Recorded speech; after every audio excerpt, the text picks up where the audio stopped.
Tu es Seigneur de ce peuple, tu es roi de ce pays. Tu es la lumière dans ces ténèbres, l'espérance des affligés et la paix des angoissés. C'est toi. Nul n'est comme notre Dieu. Et notre thème principal de notre série d'enseignement est la liberté des enfants de Dieu. La liberté des enfants de Dieu, les messages des Galates. Et aujourd'hui, nous allons étudier, nous sommes dans Galates chapitre 1er, versets 10 à 24, que nous étudions sous le thème la défense de Paul, de lui-même et de l'évangile. Ces passages, nous allons l'étudier en 3 points. Nous allons les voir en 3 points. Premièrement, si vous lisez bien, si vous vous focalisez beaucoup plus sur les versets 13, sur les versets 10 à 12, vous verrez que Paul il est en train de nous parler que l'évangile ne provient pas de l'homme, mais ça provient de Dieu. C'est que l'évangile provient de Dieu et non pas de l'homme. Et nous allons nous servir du verset 10 au verset 12. Deuxième point, nous allons voir la conversion de Paul et son envoi missionnaire. Et là, nous allons voir 3 sous-points. Nous allons voir qu'est-ce qui s'est passé avant sa conversion, avant que Paul soit converti. Qu'est-ce qui s'est passé? Que nous dit Paul de lui-même, à propos de lui? Et là, nous allons voir son opposition à l'évangile, l'opposition de Paul à l'évangile. Et ça, c'est du verset 13 au verset 14. Deuxième sous-point, nous allons voir qu'est-ce qui s'est passé lors de sa conversion. Et nous allons nous servir du verset 15 au verset 16a. Et deuxièmement, troisième point, sous-point, nous allons voir qu'est-ce qui s'est passé après sa conversion. Et nous allons nous servir du verset 16b jusqu'au verset 24. Et là, nous allons voir l'envoi missionnaire de Paul. Paul a été choisi par Dieu pour une tâche, dirigé pour la tâche.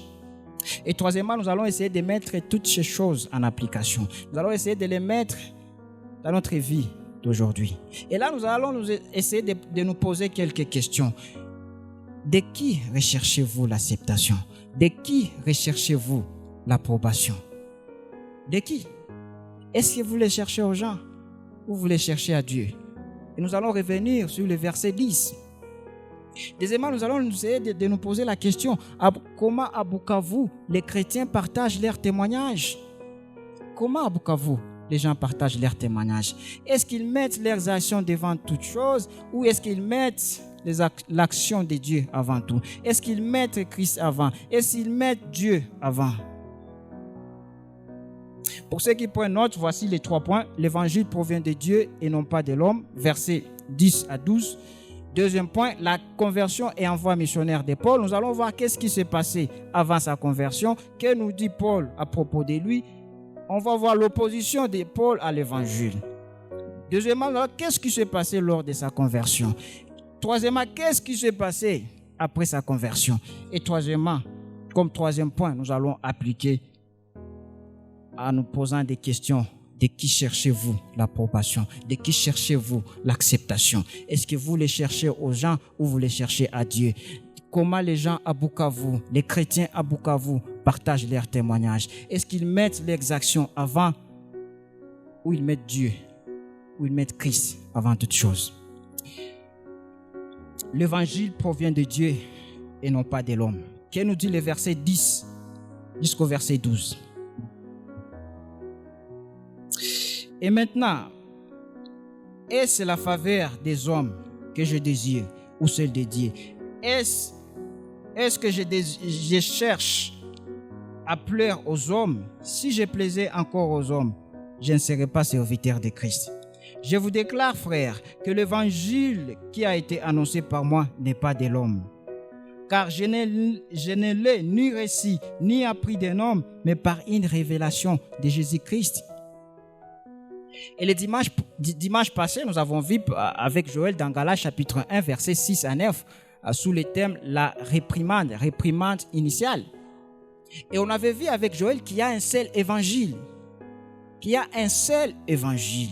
Et cet évangile est le critère par lequel toutes les opinions humaines doivent être testées. Et c'est l'évangile que Paul présente.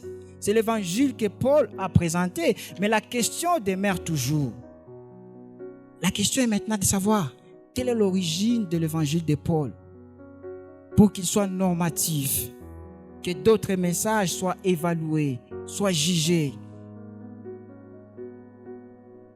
Et sans aucun doute, c'est un évangile très merveilleux. C'est un évangile très merveilleux. Pourquoi est-ce que c'est un évangile très merveilleux? On avait vu avec Timothée et Joël que l'évangile, c'est une bonne nouvelle. Et lorsqu'on parle de la bonne nouvelle, c'est-à-dire qu'il y avait avant la mauvaise nouvelle. C'est que l'évangile, c'est une bonne nouvelle et non pas un bon conseil. L'évangile, ce n'est pas ce que nous vivons.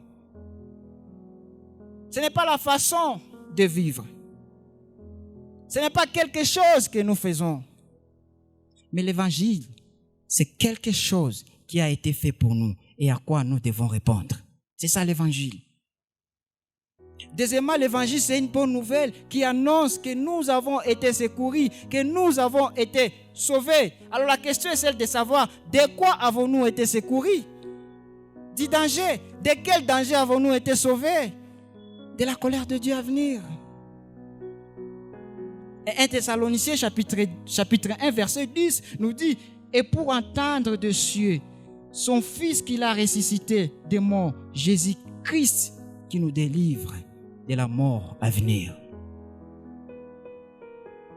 Troisièmement, l'évangile est une bonne nouvelle qui annonce ce que Jésus avait fait pour nous, pour que notre relation soit rétablie avec Dieu. Pour que notre relation avec Dieu soit rétablie. Et quand nous lisons aux épîtres, donc l'épître aux Romains, l'épître aux Éphésiens, l'épître aux Corinthiens, l'épître aux Galates, Philippiens, ainsi de suite, Paul il parle toujours de ce même évangile, de cette bonne nouvelle. Mais la question que nous devons se poser ce matin, d'où Paul tient-il tout? Est-ce le produit de son propre cerveau? Est-ce que Paul a-t-il inventé? Ou était-il obsolète, périmé ou expiré? N'avait-il aucune autorité? Est-ce que Paul a-t-il copié des autres apôtres de Jérusalem? C'est que les judaïsants ont évidemment soutenu, alors qu'il s'agissait, qu'ils essayaient de subordonner son autorité à la leur. Alors pour répondre à cette question, ces questions, c'est que la réponse de Paul à ces questions se trouve au verset 11 et 12. Et que nous dit Paul au verset 11 et 12? Il dit: je vous déclare, frères, que l'évangile qui a été annoncé par moi n'est pas de l'homme. Car je ne l'ai ni reçu, ni appris d'un homme, mais par une révélation de Jésus-Christ. C'est que la raison pour laquelle l'évangile de Paul était le critère par lesquels les autres messages, par lesquels les autres évangiles devaient être mesurés est maintenant clair. Et qu'est-ce qu'on voit au verset 11? Au verset 11, on voit que son évangile n'était pas selon l'homme. Il dit: l'évangile qui a été annoncé par moi n'était pas de l'homme, n'était pas aucune invention humaine. Et il dit: je l'ai prêché. Paul pourrait dire quoi? Mais je ne l'ai pas inventé. Je ne le reçois plus. Non pas non plus d'un homme, comme il s'agissait déjà d'une traduction acceptée, transmise d'une génération précédente. Mais il pourrait aussi dire que je ne l'ai pas non plus enseigné, de sorte que je l'ai dû attendre des professeurs humains. Mais au lieu de cela, qu'est-ce qu'il dit? Il dit qu'il est venu par une révélation de Jésus-Christ. Le message donc qu'il enseigne, il est venu par une révélation de Jésus-Christ.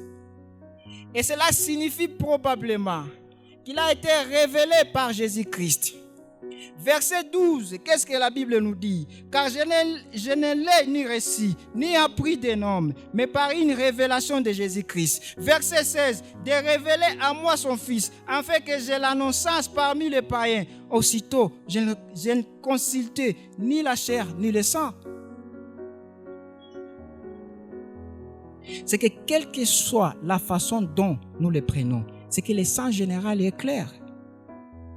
Comme on avait vu le dimanche antérieur, au verset 1er, que nous dit Paul, Galates chapitre 1er, Paul apôtre, non de la part des hommes, ni par un homme, mais par Jésus-Christ et Dieu le Père qui l'a ressuscité des morts. C'est qu'ici, Paul est en train de nous montrer l'origine de son évangile apostolique. Et son origine de l'évangile apostolique n'est ni sa mission, n'est ni son message. C'est que ni son message, ni sa mission ne provenaient pas de l'homme. Tous les deux étaient venus directement de Dieu. Tous les deux étaient venus directement de Christ. C'est qu'on voit la revendication de Paul est la suivante. On voit son évangile mis en cause par les judaïsants et abandonné par les Galates. C'est que ce n'était pas ni une invention. Comme si on pourrait dire c'était son propre cerveau qui l'avait fabriqué. Et ce n'était pas aussi une traduction, comme si on pourrait dire c'est l'Église qui le lui avait transmis. Mais plutôt, c'était une révélation. C'était une révélation, car Dieu lui avait fait connaître. Et il y a un auteur qui s'appelle John Branham. John Branham a dit Jésus-Christ l'a pris sous sa propre tutelle immédiate. Et c'est pourquoi Paul a osé appeler l'évangile mon évangile. Et quand vous lisez dans Romains chapitre 16, verset 25, si vous prenez l'autre, lisez à la maison, Paul il appelle l'évangile mon évangile. Ce n'est pas parce que l'évangile est le sien, mais ce n'est pas parce qu'il l'avait inventé, mais parce que cela lui avait été révélé de manière unique. Que l'évangile n'est pas son évangile, mais l'évangile de Dieu. Que ses paroles ne sont pas ses paroles, mais les paroles de Dieu. Et Paul il continue à l'éprouver à partir de l'histoire. Si nous lisons au verset 13 jusqu'au verset 24, c'est-à-dire à partir des faits de sa propre autobiographie. Et il nous montre sa situation. Quelle était sa situation avant sa conversion? Quelle était sa situation lors de sa conversion? Quelle était sa situation après sa conversion? Après d'être converti. Et tout est clair ici. Et montre que l'évangile qu'il a reçu, l'évangile qui a été annoncé, n'était pas venu d'un homme, mais était venu directement de Dieu, était venu directement de Christ. C'est qu'au verset 13 et au verset 14, et c'est là où nous allons commencer notre deuxième point, on va voir qu'est-ce qui s'est passé avant sa conversion. Et la Bible nous dit au verset 13, « Vous avez si en effet, quelle était autrefois ma conduite dans le judaïsme, comment j'ai persécuté à outrance et ravagé l'église de Dieu, et comment j'étais plus avancé dans le judaïsme que beaucoup de ceux de mon âge et de ma nation, étant animés d'un zèle excessif pour les traditions de mes pères. » C'est que dans les deux versets, nous voyons deux aspects. Paul mentionne deux aspects de ces jours non régénérés. Premièrement, on voit au verset 13, on voit c'est sa persécution de l'église, qu'il savait maintenant être l'église de Dieu. Deuxièmement, on voit son enthousiasme pour les traditions de ses pères, verset 14. Et dans le deux cas, Paul était emporté par une passion excessive. Si nous prenons l'exemple de sa persécution de l'église, Paul, il a persécuté l'église de Dieu au-delà de toute mesure. Et quand nous lisons Actes, pour ceux qui prennent Actes chapitre 8, verset 3, la Bible nous dit, qu'est-ce qu'il nous dit? Que Paul, il allait de maison à maison à Jérusalem. Il s'emparait de tous les chrétiens qu'il trouvait. Que tu sois homme, que tu sois femme, il les faisait jeter en prison. Au Actes chapitre 26, verset 10, il dit, lorsque les chrétiens furent mis à mort, il vota contre eux. Mais Paul n'était pas content, non content de persécuter l'église. Qu'est-ce que Paul cherchait? Paul lui cherchait à la faire, il était déterminé à la faire détruire. Verset 13. Il était déterminé à l'éliminer totalement. C'est que Paul, il était emporté par une passion excessive dans son enthousiasme pour les traditions. On va au verset 14. Et comment j'étais plus avancé dans le judaïsme que beaucoup de saints de mon âge et de ma nation étaient animés d'un zèle excessif pour les traditions de mes pères. Nous voyons l'état de Paul. Comment était Paul avant sa conversion? Paul était emporté par une passion excessive de tout cœur dans sa dévotion au judaïsme. Et comment il était? Et aussi dans sa persécution du Christ et de l'Église. C'est que, voyez un peu, un homme pareil, un homme dans cet état mental, un homme dans cet état émotionnel, qui n'a pas même d'envie de changer d'humeur. Qui pourrait le faire changer d'humeur? Même si vous amenez des dispositifs psychologiques, qui pourrait le changer? Mais seul Dieu le pouvait. Seul Dieu le pouvait l'atteindre. Et qu'est-ce que Dieu a fait? Dieu a agi. Et Dieu l'a fait. Deuxième chose, on voit qu'est-ce qui s'est passé lors de sa conversion. Verset 15 à 16a. Mais lorsqu'il plut à celui qui m'avait mis à part de les seins de ma mère et qui m'a appelé par sa grâce, de révéler à moi son Fils, afin que je l'annonce parmi les païens. C'est qu'ici nous voyons les contrastes. Quand nous lisons les versets 13 et 14, nous voyons les contrastes d'une part, et quand nous lisons les versets 15 et 16, nous voyons les contrastes de l'autre part. C'est qu'on le voit clairement dans le verbe. Lisons avec moi. Commencez par le verset 13. Paul dit, vous avez si, en fait, quelle était autrefois ma conduite dans le judaïsme? Comment j'ai persécuté l'Église? Comment j'ai persécuté à outrance et ravagé l'Église de Dieu? Et comment j'étais plus avancé dans le judaïsme que beaucoup de ceux de mon âge et de ma maison, étant animé d'un zèle excessif pour les traditions de mes pères. C'est que dans ces deux versets, les versets 13 et 14, c'est que Paul, il parle de lui-même. Et qu'est-ce que Paul dit de lui-même? C'est qu'au verset 13, il dit, j'ai persécuté l'Église de Dieu. J'ai essayé de la détruire. Et au verset 14, qu'est-ce qu'il dit? J'étais plus avancé dans le judaïsme, étant animé d'un zèle excessif pour les traditions de mes pères. Et quand nous lisons les versets 15 et les versets 16a, vous verrez qu'il commence à parler de Dieu. Il ne parle pas de lui-même.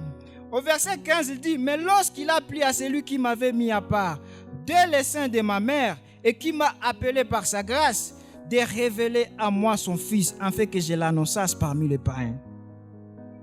C'est que Paul commence à parler de Dieu.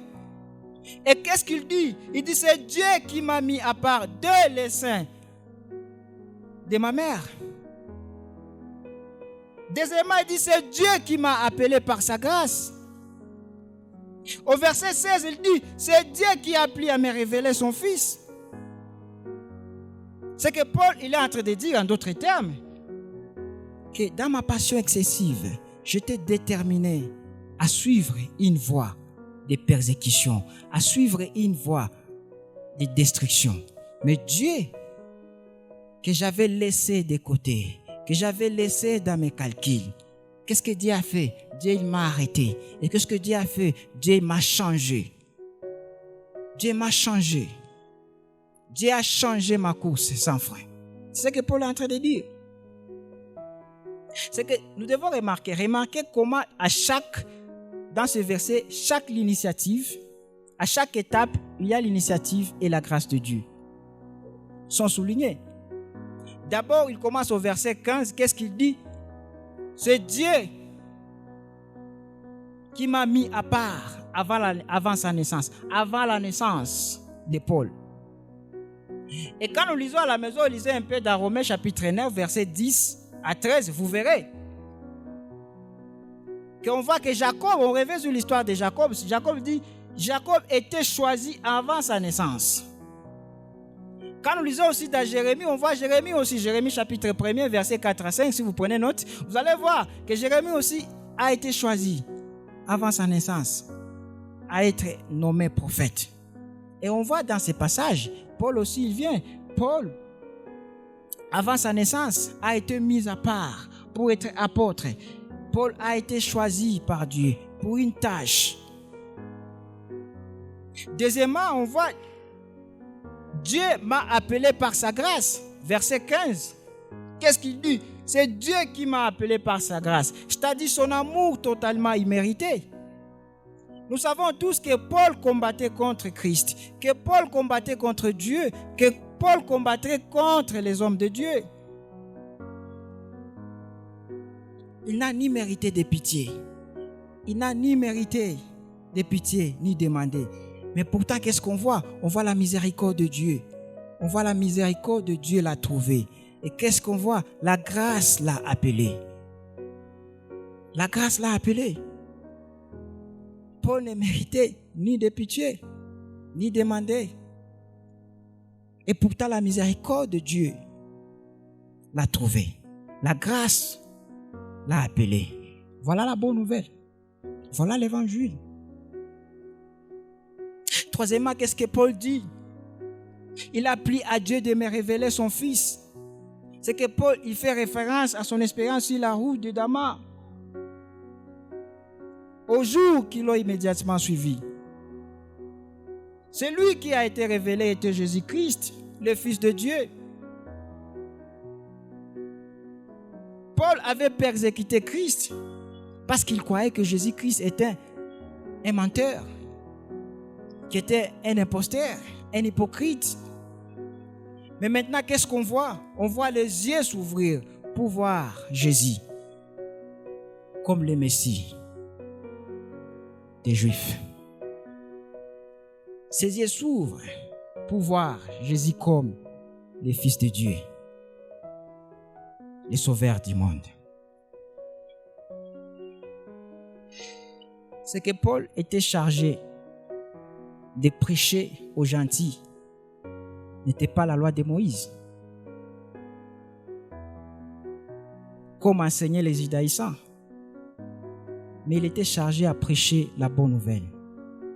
Et cette bonne nouvelle, c'est la bonne nouvelle de Christ. C'est que Christ avait été révélé, dit Paul, à moi. Et nous savons qu'il s'agissait d'un dévoilement extérieur, car Paul dit avoir vu le Christ. Quand nous lisons 1 Corinthiens chapitre 9, verset 1. Et si nous lisons aussi 1 Corinthiens chapitre 15, verset 8 à 9, Paul lui parle. Avoir vu le Christ ressuscité.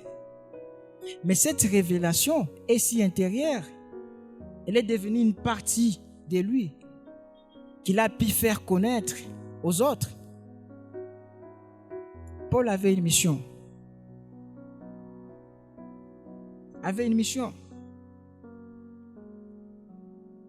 Alors, qu'est-ce qui s'est passé après sa conversion? Au verset 16b jusqu'au verset 24, la Bible nous dit: aussitôt, je ne consultais ni la chair, ni le sang, et je ne montais point à Jérusalem vers ceux qui firent apôtres avant moi. Mais j'ai parti pour l'Arabie, puis je revins encore à Damas. 3 ans plus tard, j'ai monté à Jérusalem pour faire la connaissance de Céphas. Et je demeurai 15 jours chez lui. Mais je ne vis aucun autre des apôtres. Ce n'est ni Jacques, ni le frère du Seigneur. Dans ce que je vous ai écrit, voici devant Dieu, je ne mens point. J'allais ensuite dans les contrées de la Syrie et de la Galatie. Or, j'étais inconnu de visage aux églises de Judée qui sont en Christ. Seulement, elles avaient entendu dire: c'est lui qui autrefois nous persécutait. C'est que Paul a été choisi par Dieu pour une tâche, diriger la tâche. Et ceux qui ont vu et ceux qui ont appris la transformation de Paul, ceux qui ont appris les changements de Paul, qu'est-ce qu'ils ont fait? Ils ont loué Dieu, verset 24. Et sa nouvelle vie les étonnait.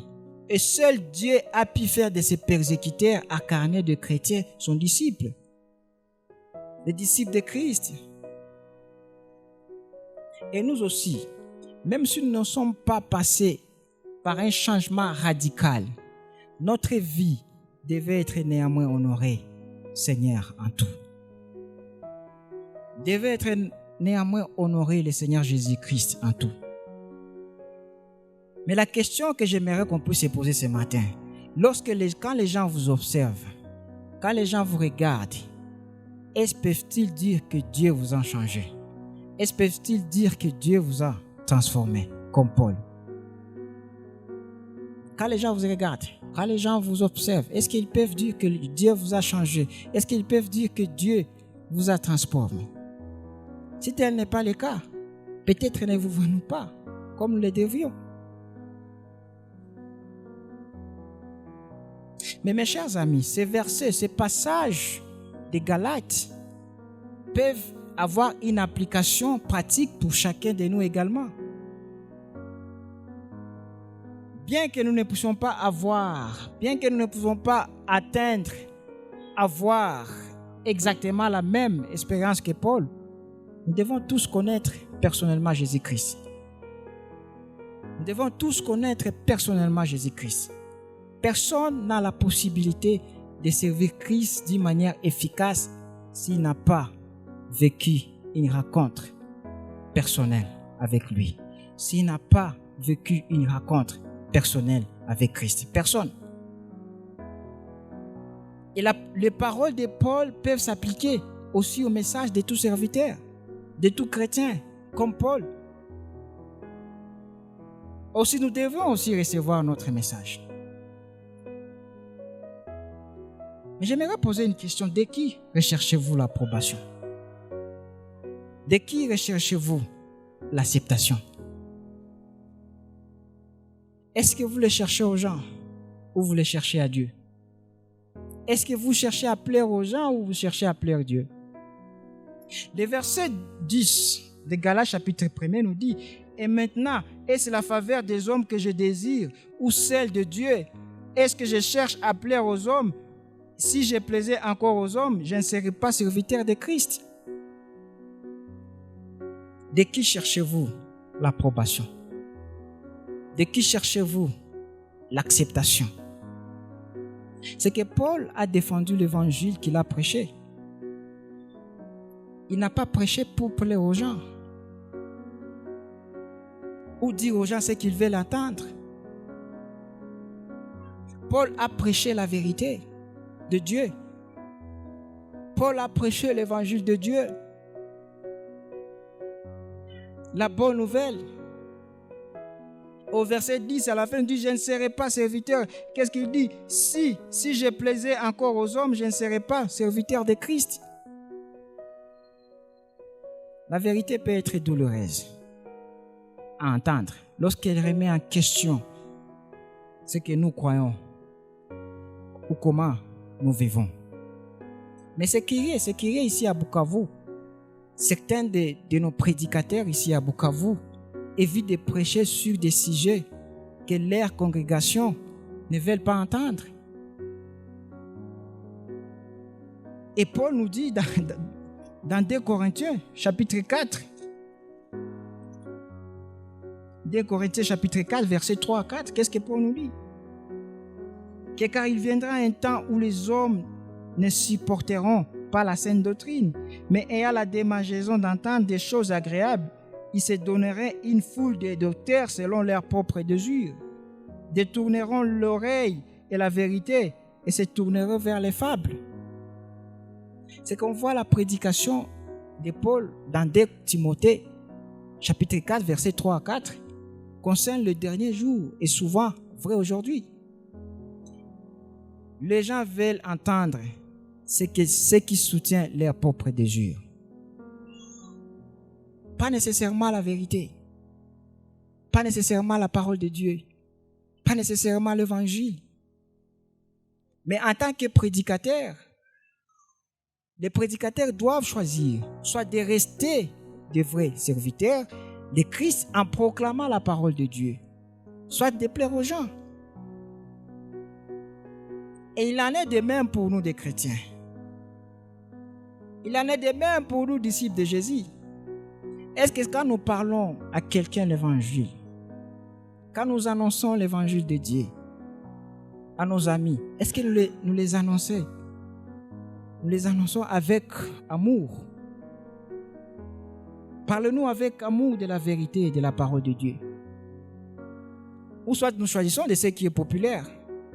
Peut-être nous ne disons rien pour ne pas donner l'impression d'être en conflit avec d'autres personnes.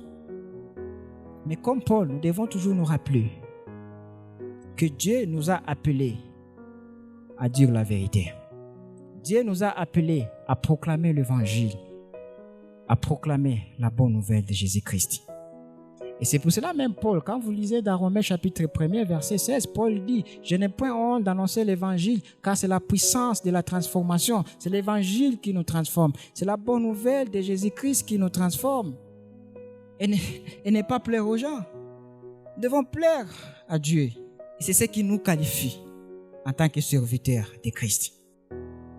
Troisième principe, comment les chrétiens à Bukavu partagent leurs témoignages. Comment les chrétiens à Bukavu partagent leurs témoignages? Est-ce qu'ils mettent Christ avant tout? Est-ce qu'ils mettent Dieu avant tout? Ou ils mettent leurs actions avant? C'est que ici, dans ce passage que nous avons lu ensemble, du verset 11 jusqu'au verset 24, c'est qu'on voit Paul, il partage son message personnel avec l'église de Galatie. Et Paul, il leur dit pourquoi il est qualifié pour parler avec l'autorité de Christ. Et ce passage, c'est un beau modèle pour nous de la façon de témoigner aux autres en partageant ce que vous avez vu, en partageant ce que vous avez entendu, en partageant ce que vous avez vécu. Et Paul ne défend pas avec orgueil. Non, mais plutôt, il rassure que l'Église, que les messages qu'il porte, que les témoignages qu'il porte n'est pas un faux témoignage. C'est qu'il a raconté comment il était avant d'entendre l'évangile. Il a raconté comment il a connu Jésus-Christ. Il a raconté comment il a connu Jésus-Christ et comment est-ce qu'il a connu Jésus-Christ. C'était par la grâce.